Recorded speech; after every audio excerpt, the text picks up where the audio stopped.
Merry Christmas and Happy New Year everyone. Today I thought of making a different video. We're going to go through the 2025 F1 driver standings and go do a little review for each driver and maybe even a little prediction for what's to come next year.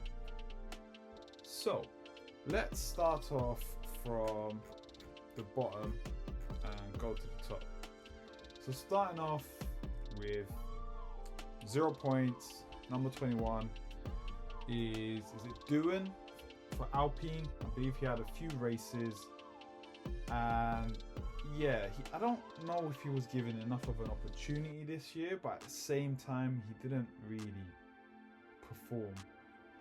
I don't know about obviously the internals, who knows what would have happened internally, but yeah, overall lost his seat very quickly and was replaced by Colapinto, who also actually didn't manage to get any points, but was given much more opportunities. I mean, he did show some talent, but it's hard to judge considering the car isn't the best either. So overall, I would still class his season as poor. I'm gonna say better than Doohan's, but again, Doohan didn't really have a lot of races to really prove himself either, and I believe he had a few accidents, so that probably was what kind of threw him out of the seat. Moving on, we've got Bortoleto. Bortoleto did fairly decent. I know he's 19th and he only has got 19 points, but I still think he performed quite well in races. I mean, there were some races where I finally didn't perform that great, but he's showing some potential. It's still too early to say if he's going to be any special talent or not. Probably not. Probably going to be like a mid-table driver maybe, but overall decent season. Showed some skill here and there. I think in the next 2 years, if you can't kick on from this and start doing better than Hulkenberg as well, that's when you can start to say, all right, yeah, Bortoleto's not doing too great. But yeah, given the level of experience, which isn't a lot, I'd say decent season for him. Moving on to Gasly, 22 points, 18th. I think he's been let down by the car. He didn't have the best of seasons, and it was a bit of a poor one, mostly at the back of the grid for almost all the races. Still managed to pull 22 points out of the bag with this shitbox. But yeah, I think not the best season for him, but I wouldn't be too critical given the circumstances, and we'll have to see what happens next year, because I believe Alpine will now have a Mercedes engine, so maybe that will help them. We're going to find out. But if in the next year or two it ends up being the same thing, I think he'll need to switch teams, because this is not looking good for him at the moment. You know, for someone who has a decent amount of talent, you'd expect him to be higher up. Because moving on to 17th, we've got Tsunoda with 33 points. Now, we can argue obviously that Tsunoda's been in better cars this season. He was in the Racing Bulls and Red Bull Racing. I think, was it a few races he did, or 2 races he did for Racing Bulls? I think it was either 2 or 3. And then the rest of the season with Red Bull Racing. Well, we all know about Red Bull Racing, where the car is very difficult to drive. We've had enough drivers go through the ranks and not manage to catch up to Max, because Max is on another level as it is. But yeah, Tsunoda started off the season quite well. It was impressive. And then when he got to Red Bull Racing, especially after that accident he had, it's as though his confidence got zapped away, and maybe he wasn't treated as like a proper number 2 driver anymore. He was treated more like all right, you're going to be replaced next year as it is. That being said though, it's a shame that he's lost a seat in F1, so he won't be racing next year. I believe he's a reserve driver for Red Bull Racing. It would have been interesting to see him go back into a Racing Bulls seat then again, F1's a tough sport. Yeah, I think overall started off good, but then struggled with the car. I would have liked to see him get another opportunity, to be honest.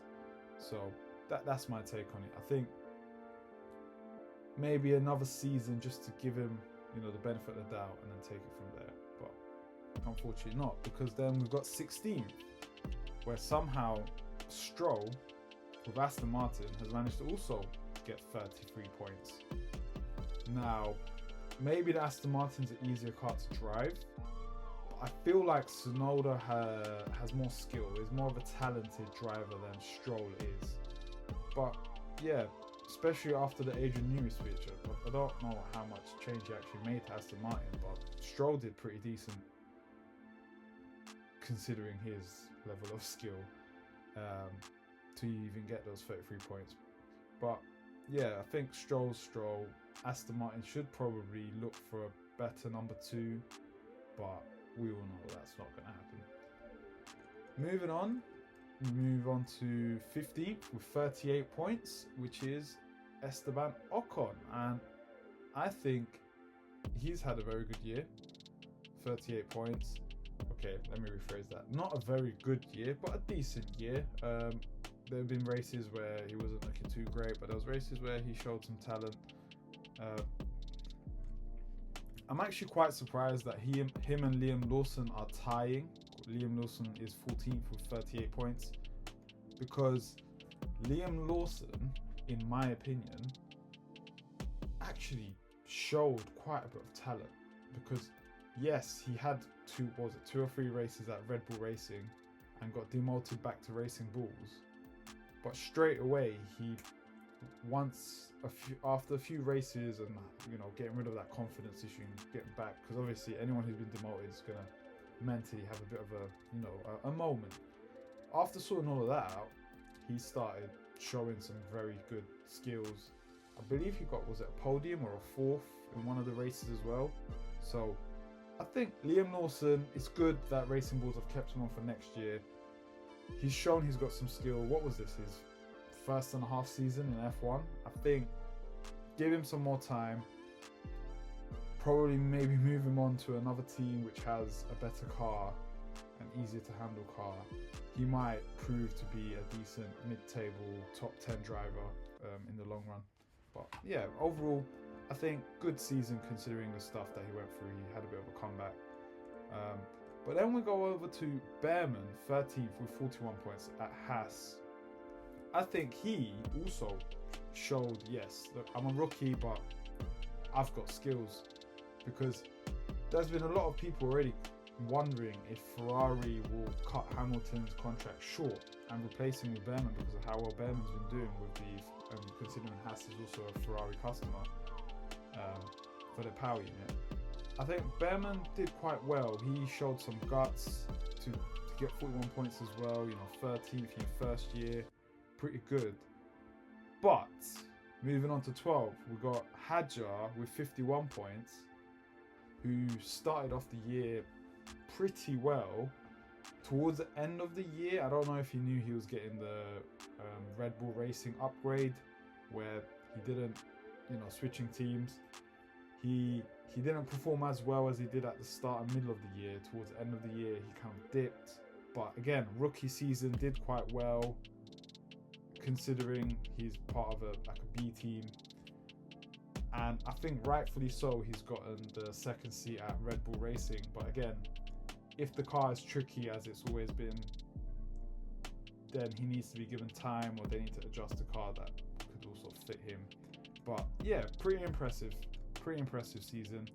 And then number 11, we've got Hulkenberg. Now that one, we will, if you've seen this season, if you haven't, like Hulkenberg had a moment where he just overtook Hamilton as well, and I think he finished, was it 6th or 5th or something like that. Hulkenberg's shown that, alright, he's not the best at qualifiers, but race pace wise, oh yeah, he's been solid. I think he finished in the podium as well for the first time. He got 3rd place. And yeah, he's shown, alright, I'm not the youngest guy on the grid, but I've got some skills, I've got some confidence, I'm enjoying it. it will be interesting to see how he performs with Audi, given that Audi will be taking over next year, and I believe they'll be using an Audi power unit. So I'm interested to see what happens. I am tempted to say this might be Hulkenberg's best year for the next few years, as in I feel like he might start to dip, considering there's a new team coming into play and there's always normally growing pains. But yeah, I hope not, because he did very well. It was very fun watching him drive, so I wish him all the best. And then if we scroll up to 10th, we've got Alonso, the Rookie of the Year with Aston Martin, 10th position, 56 points. Aston Martin came to life. Towards the end of the season, Aston Martin came to life. I don't know what they did to the car. I don't know, as Alonso said, Adrian Newey just touched it, and then from then the car just decided to behave. Because there were moments, was it Monaco, where the power unit just died on them, and a couple other issues happened where they had to, retire the car, DNF. But for Alonso to pull it back, get into the top 10, there's some hope. Because we don't know what's going to happen next year with Adrian Newey being there. Will he actually make a big difference? Can he bring Aston Martin into the drivers into the top 6s, the top 5s on a regular basis? I think he had a decent season. But yeah, let's see what happens. I have no idea what's going to happen next year with Alonso, considering Aston Martin's going to be also partnering up with Honda, since Red Bull will be getting rid of the Honda engine and creating their own in partnership with Ford. Number 9, we've got Smooth Operator Signs with 56 points. Did quite well. Sorry, 64 points. Did quite well.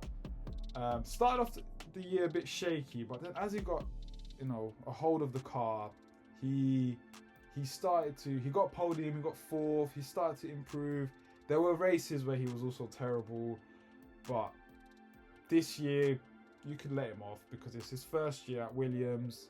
We could see Hamilton, who swapped over from like a Mercedes power unit to a Ferrari power unit using different braking as well. He's struggling, so you could say, all right, fine, benefit of the doubt, but he did show glimpses of some good skills, and there's hope for next year because Williams have been consistently improving. So I feel like Sainz next year might pull off a blinder and just get into that top 4 on a regular basis, maybe. Who knows? It depends on the other guys as well. And then 8th, we've got Albon. Similar story, really. He started off quite well, and then towards the end of the year, Sainz took over. Let's see what happens with Albon, because I'm not sure if he will continue to improve from this. He might improve maybe a bit, but I don't think he'll finish in the top 8 next year. I feel like next year it's going to be more of the other guys. I don't think, I wouldn't be surprised if, for example, Alonso manages to get into the top 8 instead of Albon, let's say. All depending on what happens with Aston Martin. Number 7th, another rookie who's replaced Hamilton, Antonelli with 150 points. Now, to be fair to him, it takes a lot of balls to go from struggling to just turning it all around. He had that slip up, the penultimate race, where Lando Norris overtook him right at the end of the race because he skidded a bit. But overall, I think Antonelli had a very good year. Now, next year, we expect him to push George Russell a bit more, be a bit closer on the pace. But he's shown, for an 18-year-old, he's got skills. Like, he could potentially be a great, not greatest of all time, maybe, too early to say that, but great as in the top 5, winning races here and there, maybe like another Piastri, another Lando Norris. Mercedes did well with their gamble, let's say, because if he can keep improving now from what he's done this year, the sky's the limit. Number 6, we've got Hamilton with 156 points. Now, this one has been taken, taken a lot of talk, had a lot of discussions, a lot of headlines. So number 6, we've got Hamilton So number 6, we've got Hamilton with 156 points. This one, there's been a lot of talks about this one. Maybe because of, Hamilton being one of the greatest of all times, with the 7 World Championships, the big switch, the promotions, also interviews, Hamilton's very, let's say, wears his heart on his sleeve. So you can tell, if he's done terribly, if he's not winning, if he's not in the top, whatever it is, he's down, he's not happy. So I feel like that's also drawn a lot of attention, and Ferrari as well. Anything to do with Ferrari has a lot of attention. He started off the year not too great, to be honest. Apart from that sprint win, it wasn't too great. Then he had some moments where he was getting in the top 4, top 5. But the fact that he didn't get any podiums, the fact that he didn't get to win any Grand Prix, and he didn't even look close to winning any Grand Prix or even getting any podiums, it was a bit worrying. But at the same time, I would give him the benefit of the doubt for this year, just because it's a new car. Even Leclerc was complaining about the Ferrari this year. It didn't look great, and probably all the publicity didn't help either. So I'm going to say not a great year, but I've got hope for next year. I don't think he'll win the championship next year, but I think if Ferrari managed to produce a good car, I think he might be closer to Leclerc than he was this year, because he showed good race pace, but he just struggled with the qualifiers. He just struggled. And there was also a lot of resistance with the engineer. They didn't manage to get along properly. So hopefully they can iron those things out, and also Ferrari can just get their act together and be a team rather than all these public, comments that aren't too pleasant. Moving into 5th, we've got Leclerc with Ferrari, 242. I think he had a good year.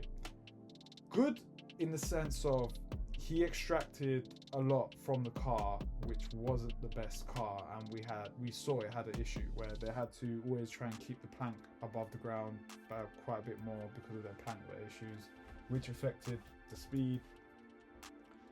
And he managed to get a couple podiums, which also showed, all right, fair enough, Leclerc. And he was solid in qualifiers. He was solid.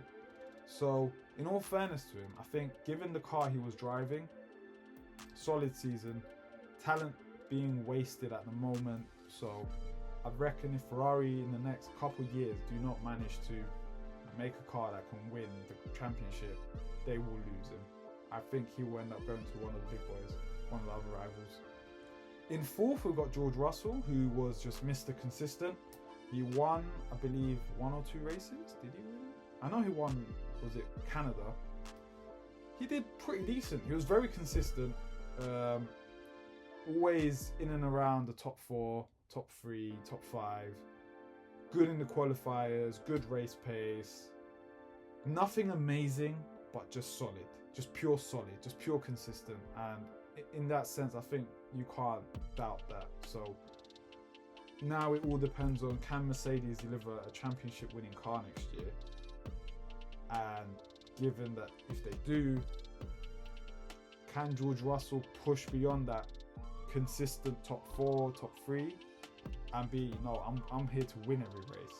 So that's the question. That's the next step for George Russell, I think. But overall, good year. Piastri now, 3rd place, 410 points. Now, Piastri, if you ask me in the first, God knows, half of the season, Piastri, I'd say best driver on the grid. Amazing. Cold, cool, calm, collected, precise. Just amazing. But then something happened. Don't know what. And it just went downhill where he would become a mid-table driver or like top 4.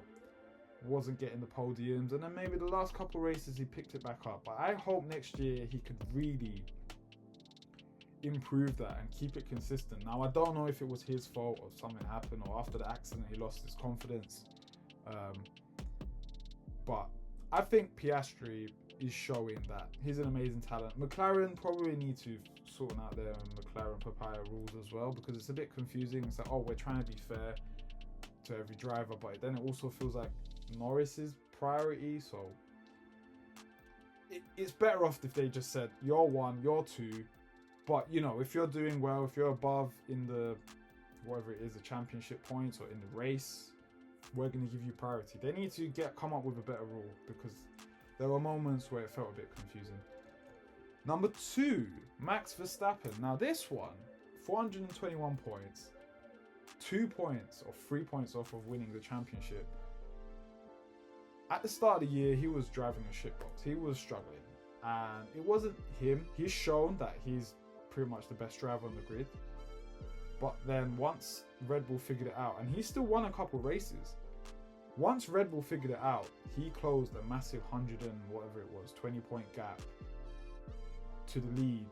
And at one point, looked like winning the championship out of nowhere. There was no hope for him at some point. Like, I didn't think he's going to come back that far. And I think he proved he had the best season this year, in the sense of not driving the best car, but almost winning the championship. Showing skills to extract every little ounce from the car. And if you ask me, because of how it came down to the last race, at that point, I felt like Verstappen deserved the championship. Now, if you asked me this a few races before the end, or maybe a few races before that as well, I'd have said, yeah, probably Piastri.